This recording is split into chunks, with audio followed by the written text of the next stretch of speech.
তোমার বরকে ডিভোর্স দেওয়ার কথা বলেছো? হ্যাঁ, আমি বুবাইকে বলে দিয়েছি। তুমি প্রেগনেন্ট, ওকে বলেছো তো? না না, আমি অতক্ষণ থাকবো না। তুমি কখন বেরোবে সেটা বলো। এই এক্ষুনিই বেরোবো। ঠিক আছে, বাই। কোথাও যাচ্ছ নাকি তুমি?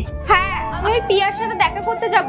ওর শরীরটা না খুব খারাপ, তাই ভাবলাম একবার দেখা করে আসি। আচ্ছা ঠিক আছে, চলো আমি তোমাকে ড্রপ করে দিয়ে চলে যাব। ভিডিওটা দেখে যে সরে যাবে তার মনের আশা পূরণ হবে না। আল্লাহর এই ছবিটা দেখে চ্যানেলটা সাবস্ক্রাইব করতে হবে এবং ভিডিওতে লাইক করে দিতে হবে, তাহলে তোমার মনের আশা পূরণ হয়ে যাবে। আর অবশ্যই এই চ্যানেলটা সাবস্ক্রাইব করতে হবে।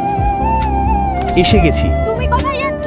আরে এত দূর পর্যন্ত যখন আসলাম তখন ওর সাথে একটু দেখা করেই যাই। আরে না না বুবাই, তার কোনো দরকার নেই। এমনিই তোমার অনেক লেট হয়ে গেছে। তুমি যাও, আমি ওকে বলে দেব। আচ্ছা ঠিক আছে। আরে বুবাই, তুমি এখানে কি করছো? আরে তুমি এখানে কি করছো? তোমার তো এখন বাড়িতে থাকার কথা। আর কোয়েল কোথায়? আমার শরীরটা আমার ঠিকই আছে, আর কোয়েল কোথায় আমি কি করে জানবো? আরে আমি তো কিছুক্ষণ আগেই তোমার বাড়ির সামনে কোয়েলকে নামিয়ে দিয়ে আসলাম। না, ও তো আমার কাছে আসেনি। বুঝতে পেরেছি। আচ্ছা ঠিক আছে। আচ্ছা ঠিক আছে। বুবাই, আমরা কি কোথাও যাচ্ছি? আমরা না, তুমি যাচ্ছ। এটা কি রকম মজা করছো? একবার ওর সম্পত্তিটা হাতিয়ে নি, তারপর ওকে ছেড়ে দেব। বুবাই, আমি তোমাকে সব বলছি। কোয়েল একদম চুপ, আর একটা কথা বলার দরকার নেই। চুপচাপ এখান থেকে বের হও, না হলে আমার হাতে কিছু হয়ে যাবে।